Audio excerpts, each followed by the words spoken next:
जानेंगे। ठीक है, वाटसन एंड क्रिक ने 1953 में एक मॉडल प्रस्तुत किया था जिसके अनुसार डीएनए क्या है, एक द्विकुंडलित संरचना है। और ये पिछले टर्म पर भी हम लोगों ने पढ़ा था, 1953 में ही दिया था इन्होंने। उसी के अनुसार डीएनए की हमें कुछ ऐसे एक अक्ष के पट्टा ऐसे, ठीक, एक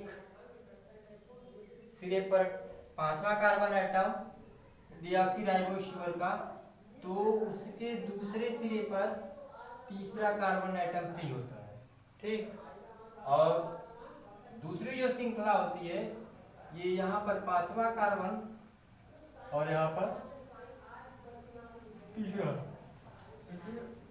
डीएनए एक द्विकुंडलित संरचना है, दो कुंडलित संरचना है, एक ये है तो ये है। ठीक है, द्विकुंडलित संरचना होती है और दोनों एक दूसरे के प्रति समांतर मतलब उल्टी होती है। एक दूसरे से दूरियां क्या होती है, हमेशा बराबर होती है। समांतर मतलब दूरी बराबर हमेशा होती है। प्रति समांतर होती है, एक श्रृंखला 5-3 होती है तो दूसरी 3-5 होती है। और प्यूरीन तथा पाइरिमिडीन क्षारकों के बीच आंशिक हाइड्रोजन बंध होता है या बंध द्वारा जुड़े होते हैं, एक दूसरी श्रृंखला से जुड़े होते हैं। देखिए हमने बताया ए टी से, अगर यहाँ ए है तो इसके अगेंस्ट टी होता है। ठीक, अगर यहाँ सी है तो यहाँ इसके सामने जी होगा।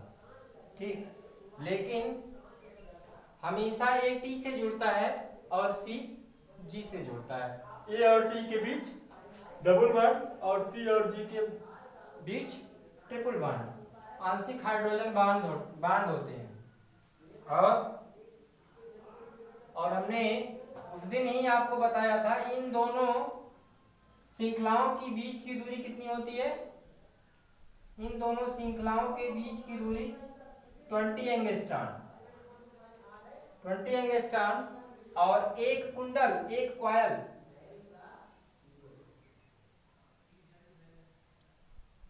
यहां से लेकर यहां तक, एक कॉइल 34 एंगस्ट्रॉम, कितना, 34 एंगस्ट्रॉम। एक कॉइल की लंबाई जो है 34 एंगस्ट्रॉम होती है। और इतने में कुल 10 न्यूक्लियोटाइड्स के पेयर होते हैं।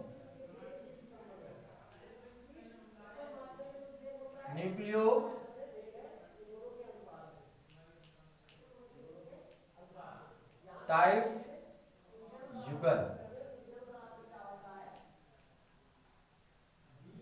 ठीक, तो दो न्यूक्लियोटाइडों के युगलों के बीच की दूरी कितनी होती है, 3.4 एंगस्ट्रॉम। ठीक, देखिए प्रत्येक कोशिका में पाया जाने वाले डीएनए, प्रत्येक कोशिका में पाया जाने वाले डीएनए नाइट्रोजन क्षारकों, प्यूरिन और पाइरिमिडीन क्षारकों का क्या होता है, एक संबंध होता है। उसे सर्वप्रथम सारगाफ ने बताया था। उन्हीं के अनुसार एटी तथा सीजी का अनुपात क्या होता है, सदैव नियत होता है। ठीक, और डीएनए में रेप्लिकेशन, अपनी जैसी फोटोकॉपी बनाने की क्षमता होती है। इसलिए ही डीएनए को आनुवांशिक पदार्थ एवेरी एंड ग्रिफ्थ ने प्रयोगों के द्वारा बताया। प्यूरिन और पाइरिमिडीन बेस के बारे में उस दिन हमने आपको बताया था।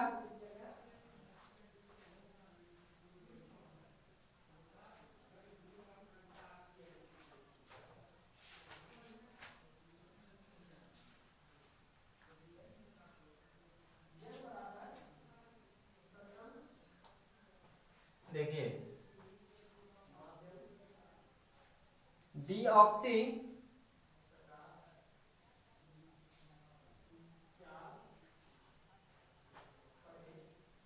डीऑक्सीथाइमिडिलिक एसिड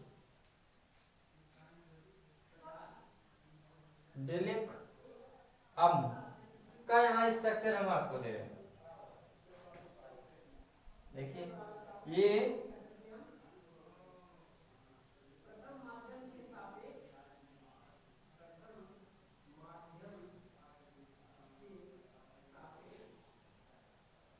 डीऑक्सीराइबोज है, ठीक। यहाँ पर पहला, यहाँ पर दूसरा, यहाँ तीसरा, यहाँ चौथा, और यहाँ पर CH2OH पांचवा कार्बन होता है। तो पहले कार्बन आइटम से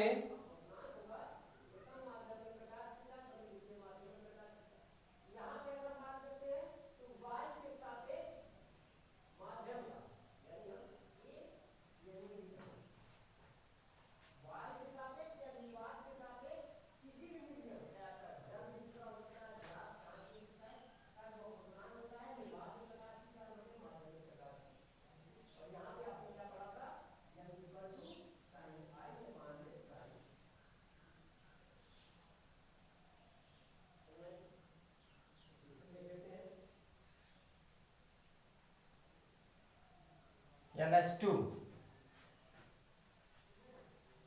यहाँ पर N, यहाँ पर C, यहाँ पर N, यहाँ पर C, यहाँ पर C, ठीक।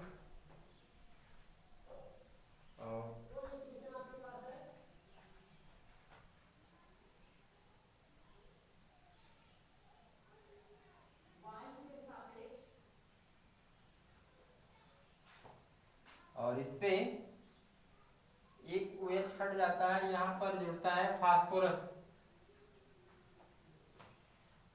ये पांचवा कार्बन है, और ये दूसरा, ये तीसरा, ये चौथा, ये पांचवा, ठीक है।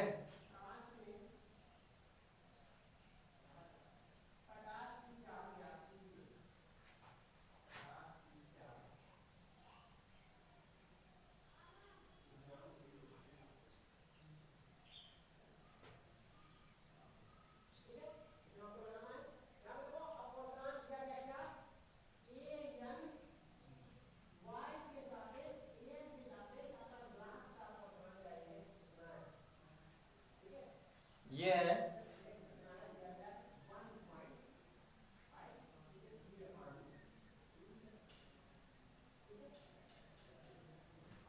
Deoxy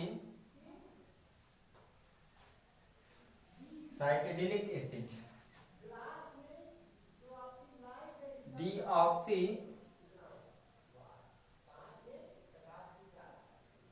cytidylic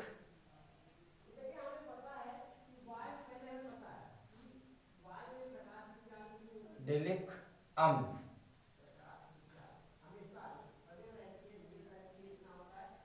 साइटी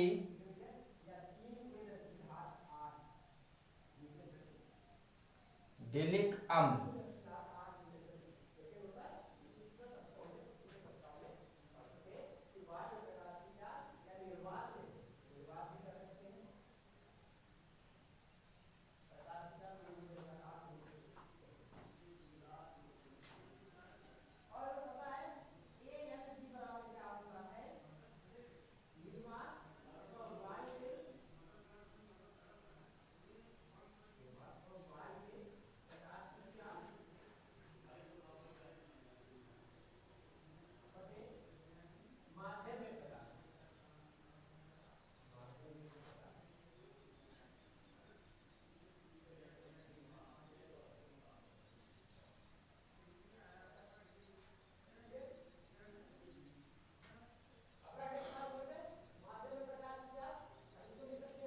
CH2,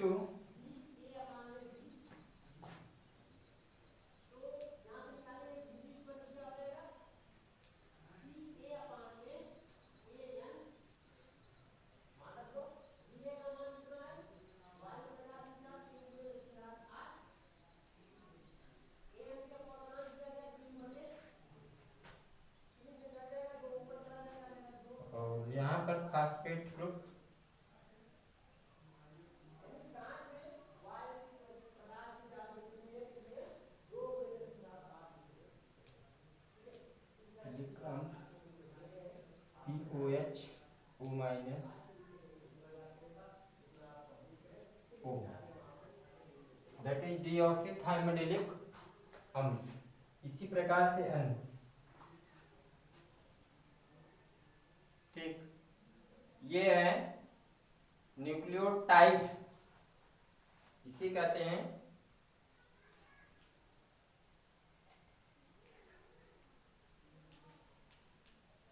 nucleotide. ठीक, न्यूक्लियोटाइड में होता है pentose sugar, pentose sugar plus nitrogen base, nitrogen base plus PHAS PHATE phosphate group, ये मिला करके बनाता है न्यूक्लियोटाइड।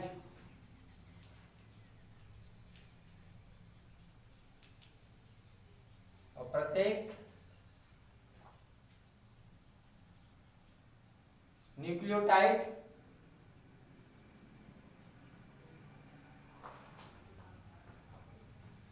एक दूसरे से,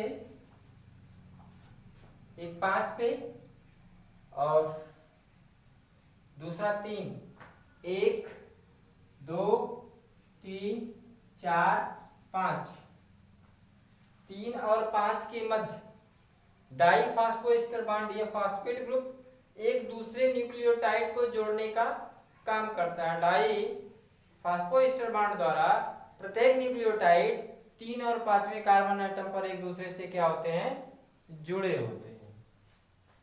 ठीक है, चलें और देखते हैं। ये तो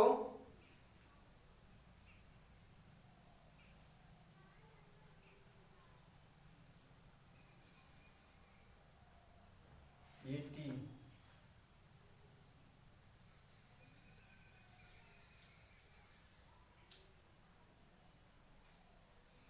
थायमिन और साइटोसिन। ठीक है, चलिए अब आगे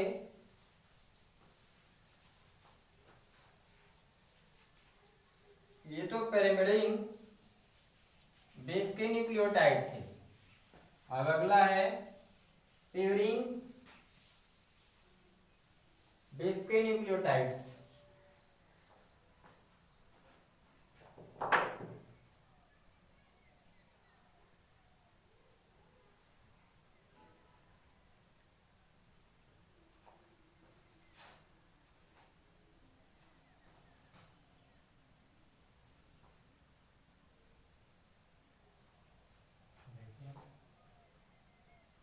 पहले तो पेंटोज शुगर, ये है पेंटोज शुगर का स्ट्रक्चरल फार्मूला CH2, ये फास्फेट ग्रुप,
NH2,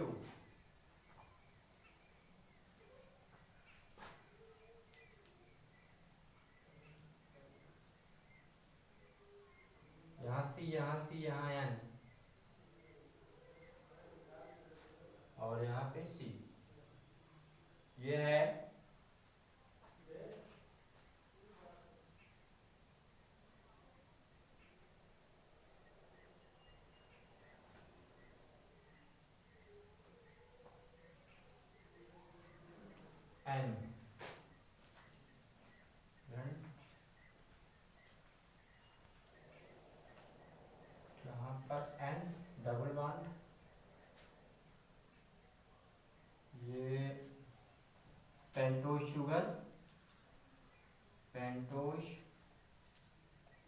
शुगर, और ये है एडेनिन बेस, एडेनिन बेस, और adenine base, adenine base plus pentose sugar, pentose sugar plus phosphate, PHASPHATE phosphate, that is equal to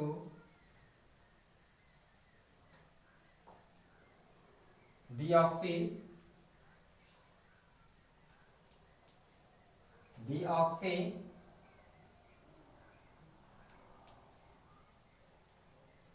adenolic acid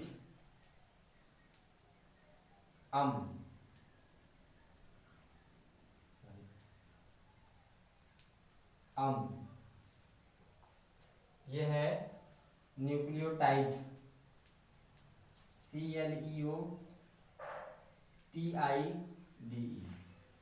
nucleotide. अगला एक दूसरे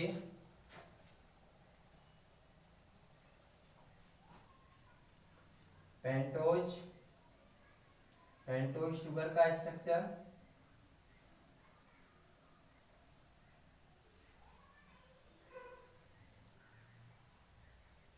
यहाँ पे CH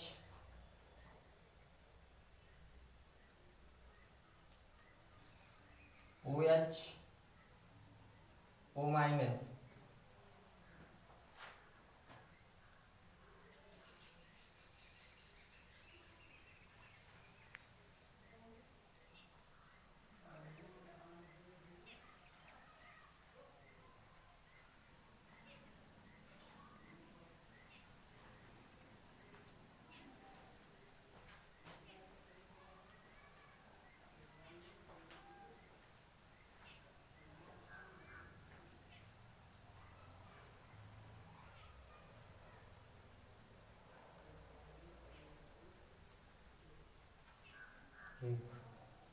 और यहाँ पर double bond O,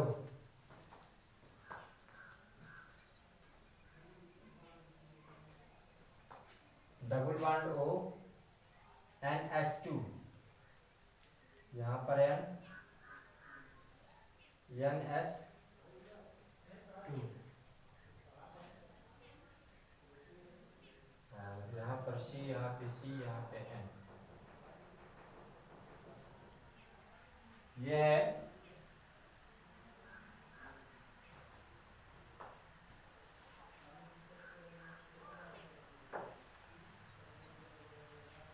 डीऑक्सीग्वानिलिक acid, डीऑक्सीग्वानिलिक acid, ग्वानिलिक अम्ल। इन सभी को फास्टिंग पे देखिए, ये है डीऑक्सी ग्वानिन से बना हुआ है, ये बनता है guanine, guanine plus pentose sugar, pentose sugar plus phosphate group SPO4,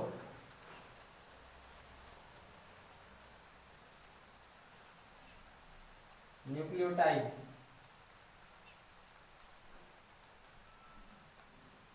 ये सभी न्यूक्लियोटाइड मिल करके एक लंबी चेन बनाते हैं, और इन्हीं चेन से बनता है DNA। यही फास्फेट एक दूसरे नाइट्रोजन बेसों के बीच डाई फास्फोएस्टर बॉन्ड के द्वारा लिंक का काम करता है, एक दूसरे पेप्टाइड को जोड़ने का काम करता है।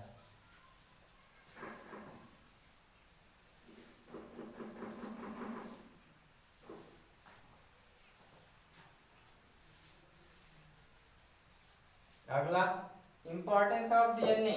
डीएनए का महत्व।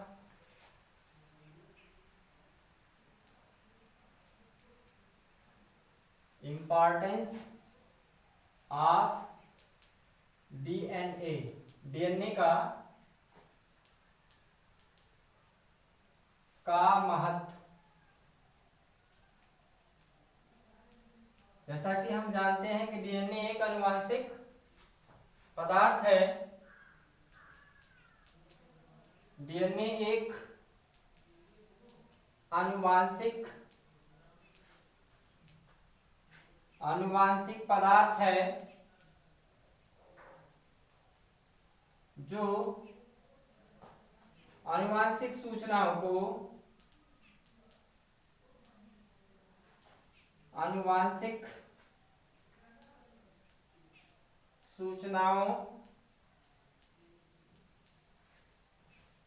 को एक पीढ़ी से दूसरी पीढ़ी में पहुंचाने का कार्य करता है।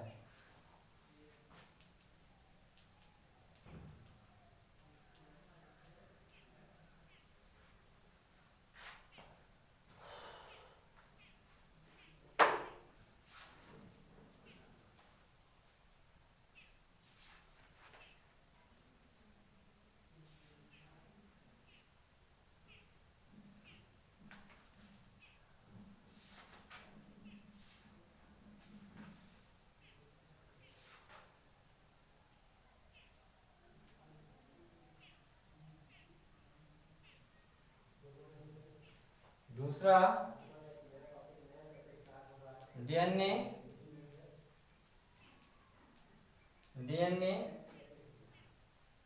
एंजाइम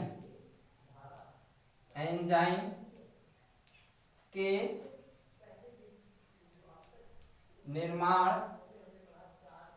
निर्माण की क्रिया को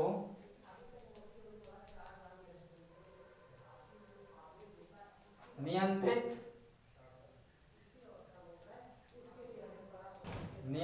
करता है और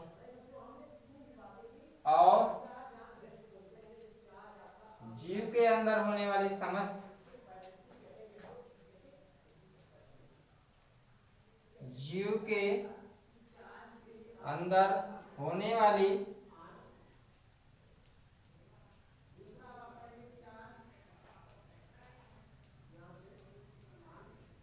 समस्त जैविक क्रियाएं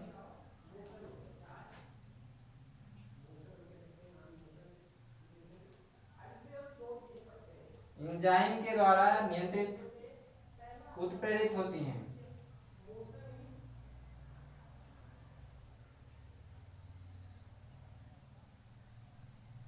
एंजाइम के द्वारा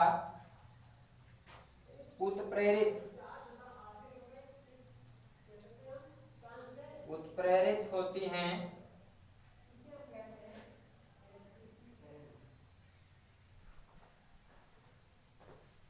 इस प्रकार समस्त उपापचयी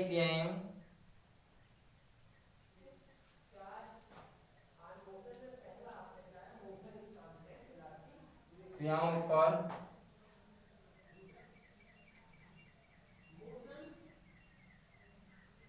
अप्रत्यक्ष रूप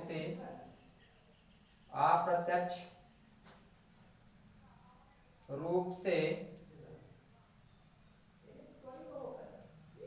डीएनए का नियंत्रण होता है।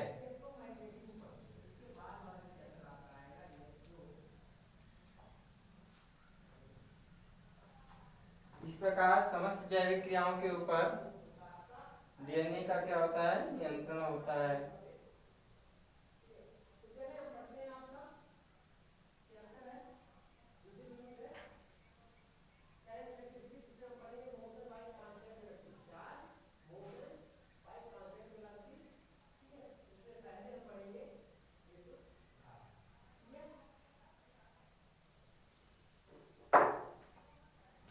तीसरा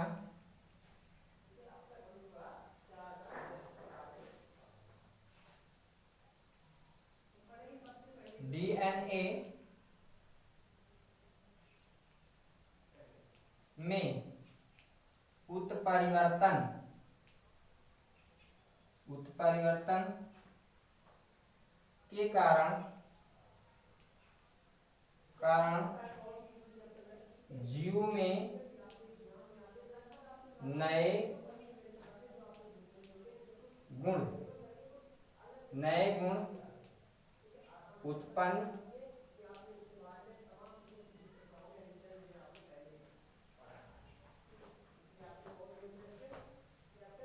उत्पन्न होते हैं। ठीक है, यह है डीएनए का।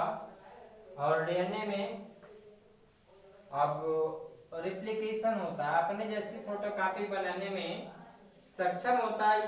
इसलिए इसी गुण के कारण ही इसको आनुवांशिक पदार्थ कहते हैं और सूचनाओं को संप्रेषित करने में सहायक होता है।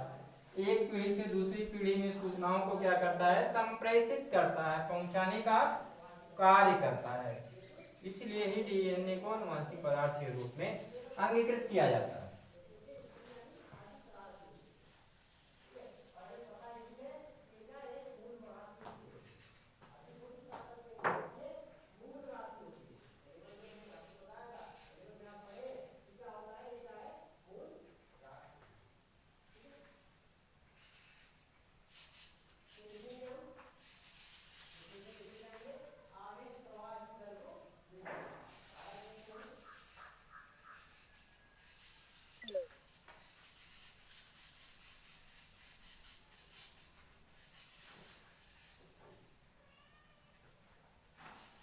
आगे डीएनए के स्वरूप, डीएनए के 4 स्वरूप हैं।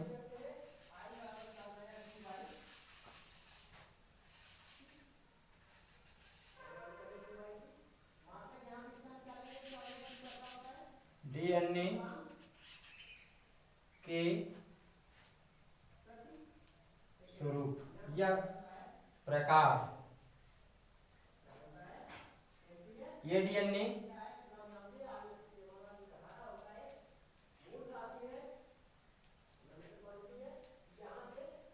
B DNA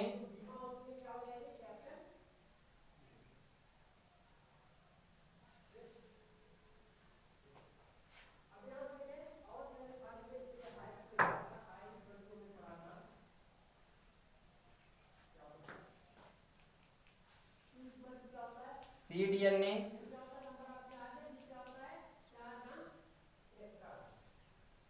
D DNA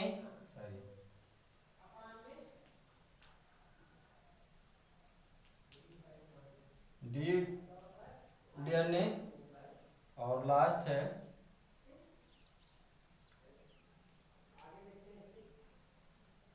Z DNA. DNA के ये 5 स्वरूप हैं।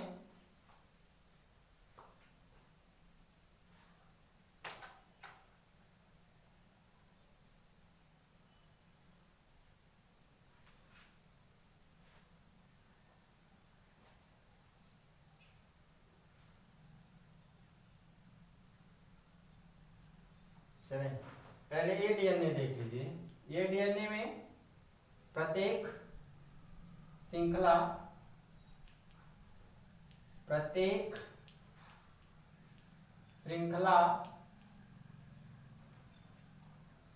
वामावर्त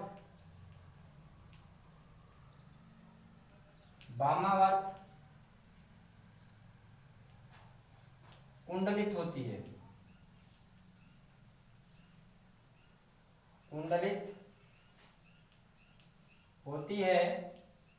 और प्रत्येक कुंडल में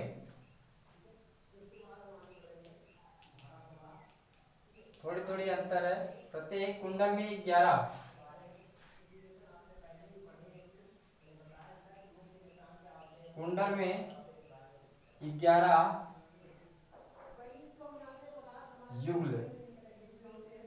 युगल न्यूक्लियोटाइड पाए जाते हैं।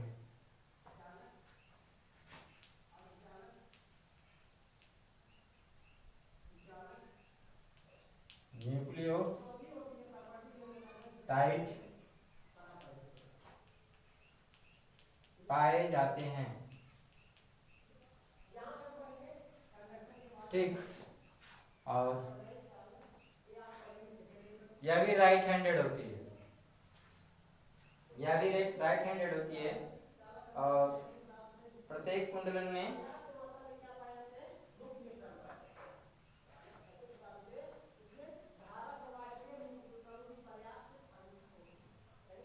इसमें भी श्रृंखलाएं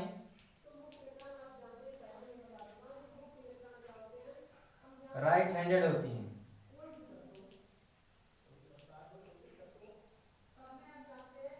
हैंडेड इसका मतलब वामावर्त, वामावर्त या क्लॉकवाइज। और प्रत्येक कुंडलन में प्रत्येक कुंडल में 10 पेयर, कितने 10 पेयर, 10 पेयर न्यूक्लियोटाइड, न्यूक्लियोटाइड पाए जाते हैं। अब cDNA में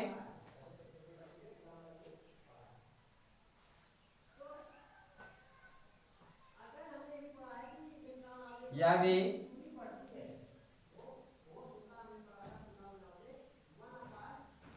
इसमें भी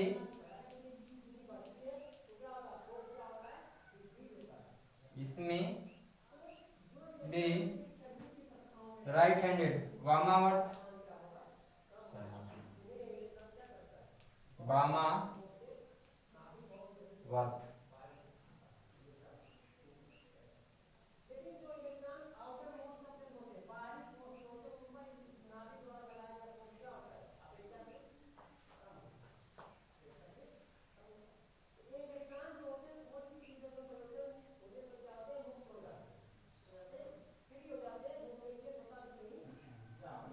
दक्षिणावर्त, गलत शब्द हो गया क्या, दक्षिणावर्त यह भी राइट हैंडेड होती है।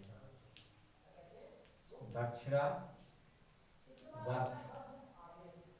इसमें भी राइट हैंडेड मतलब दक्षिणावर्त, दक्षिणावर्त क्लॉकवाइज। इसमें भी दक्षिणावर्त, दक्षिणावर्त कुंडलन पाया जाता है।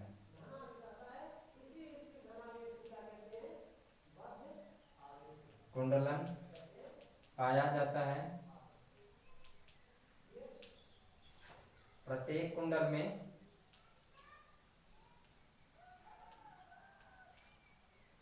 कुंडल में 9 पेयर, 9 पेयर न्यूक्लियोटाइड,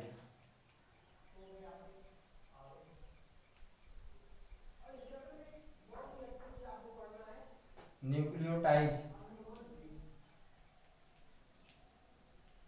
न्यूक्लियोटाइड पाए जाते हैं। और डीडीएनए में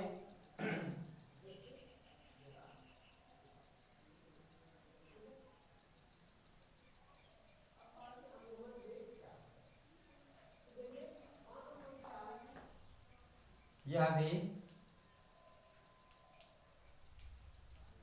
दक्षिणावर्त ब्रैकेट में right handed RIGHT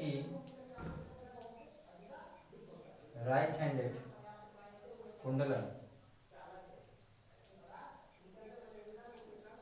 right handed कुंडलन मतलब ऐसे ऐसे ऐसे, ठीक, कुंडलन किसी अक्ष की परिता मतलब ऐसे ऐसे ऐसे कुंडलन होता है तो इसे राइट हैंडेड कहते हैं, और अगर इसे ऐसे ऐसे होता है इसे कहते हैं लेफ्ट हैंडेड कुंडलन होता है। और प्रत्येक कॉइल में प्रत्येक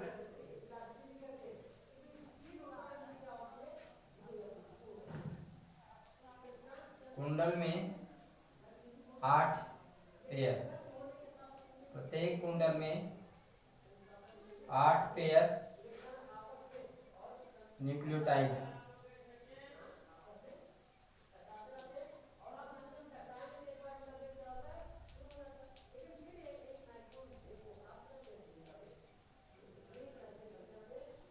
न्यूक्लियोटाइड पाई जाती है। चले, और इसमें लेफ्ट हैंडेड कुंडल, इसमें लेफ्ट हैंडेड कुंडलन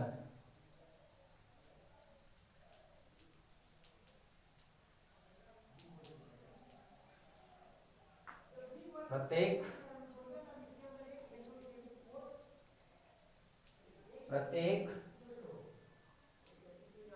कुंडल में प्रत्येक कुंडल में 12 युगल न्यूक्लियोटाइड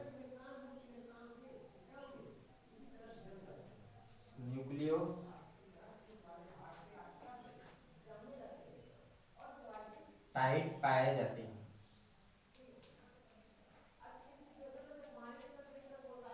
ठीक, अगला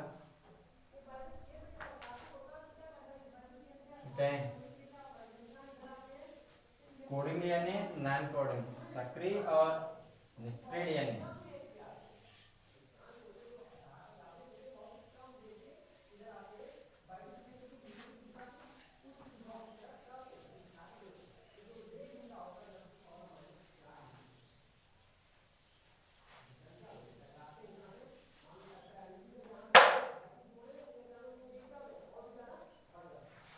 ये तो स्ट्रक्चर के आधार पर डीएनए के प्रकार या स्वरूप था।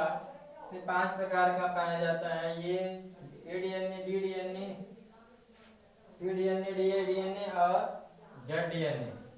कार्य के आधार पर या कार्य क्रियाशीलता के आधार पर डीएनए 2 प्रकार का होता है। ठीक, कोडिंग डीएनए और नॉन कोडिंग डीएनए।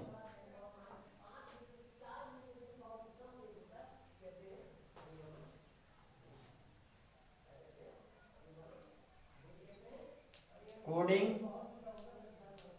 डीएनए और दूसरा है नॉन कोडिंग